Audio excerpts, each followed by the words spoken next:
Hello, my name is Chloe, and you are watching Devotee of Athena.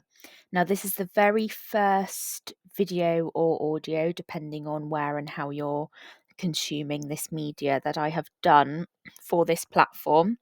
And the purpose of this first episode is to introduce myself and why I have chosen Devotee of Athena as the name for this channel. So, put simply, I've chosen the name for this channel because a devotee of Athena is exactly what I am. But you're here to find out a little bit more about what that means beyond the surface level. So, let's dive in. Firstly, we need to establish what a devotee is and what it means to be devoted to something or someone. Devotion is a process of loyalty, commitment, love, and dedication. When we are devoted, we freely give ourselves over to that which we are devoted to mind, body, and soul. To be spiritually devoted to something, we live our lives to the best of our ability in honour of the object of our devotion. When it comes to spirituality, people may be devoted to their path overall or to a particular goal within their path, though many people choose to devote themselves to a particular deity or deities. In my case, while there are other deities that I follow, the one I am devoted to is Athena. Even in moments in which I am studying other deities, the act of study in and of itself is an act of devotion to Athena as a goddess of wisdom. Being devoted to a particular deity does not mean that you do not believe in other deities, nor does it mean that you don't honour other deities. What it does mean is that you honour this deity first and walk your spiritual path in honour of the deity you are devoted to. I cannot remember exactly what first drew me to Athena, but what I do know is that she was the first deity I ever honoured when I began my pagan path, back then defining myself as Wiccan. I was determined to find myself a matron goddess, and Athena seemed to fit me like a glove. The first thing that stood out to me as a teenager was her association with owls, which were and still are my favourite animal. I found her association with both wisdom and war appealing, and valued that as a goddess she did not necessarily fit the prescribed norms of her gender. This was especially important to me due to the fact that as a teenager I was confused about and questioning my gender. So finding a goddess that went against the grain was very empowering to me.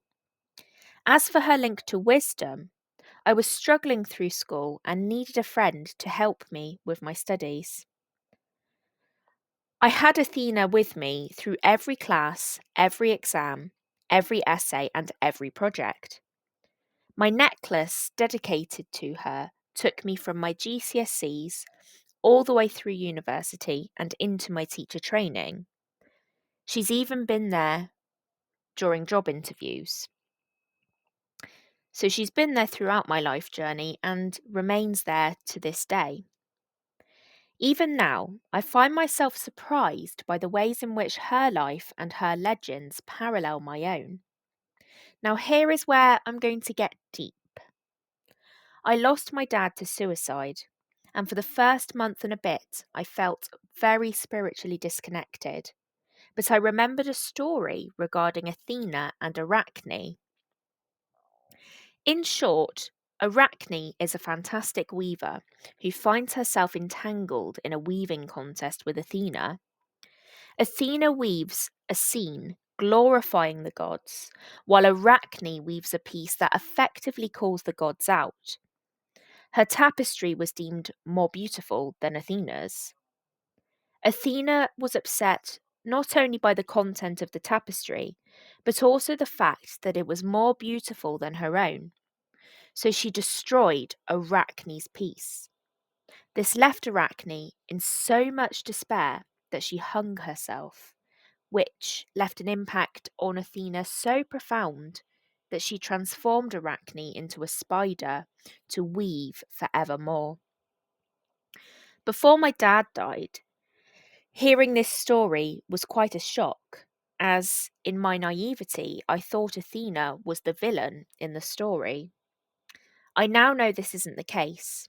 Suicide is complex, and we cannot pinpoint a single moment or person that is the cause of such a tragic death. Unfortunately, those left behind by someone that died by suicide may find that they blame themselves for what happened, especially if they had a disagreement close to the death occurring, as is the case for Athena with Arachne and me with my dad. But they are not to blame. We are a small part of the tapestry of their life, one small thread in the moments that led to their death. Even the gods do not share knowledge of the fates. We simply cannot know these things will happen, and if we did, we would do everything to prevent it. So now, not only am I a devotee of Athena, but I walk beside her in my grief, knowing that she understands. Knowing that from the moment I met her right until now, I have never been alone because she walks with me even in my darkest moments. Athena knows my pain, but she is also a reflection of my greatest strengths. She motivates me to do better every day, to learn more about the world and apply that knowledge in real world terms. And that is why I'm a devotee of Athena. Long term, I would love to be able to call myself a priestess of Athena, but that is a title I will not be able to claim for many years. I'm still learning on my own path and would like to take some time developing my credentials even before getting close to claiming that title. I do have a goal eventually of gaining a master's degree in ancient religion, which would be a step towards my goal of being a priestess.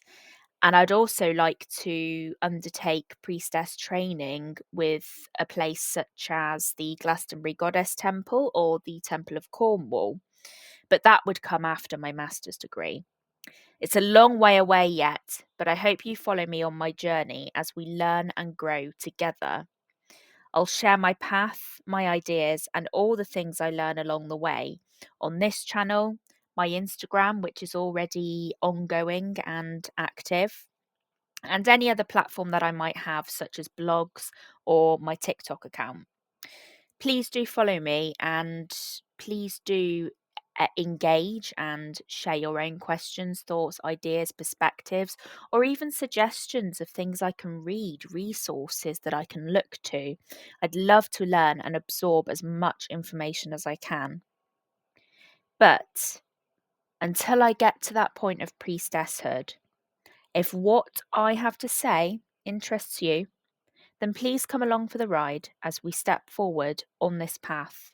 You and I, Athena and I. Whatever you decide, may your days be full of peace. Goodbye.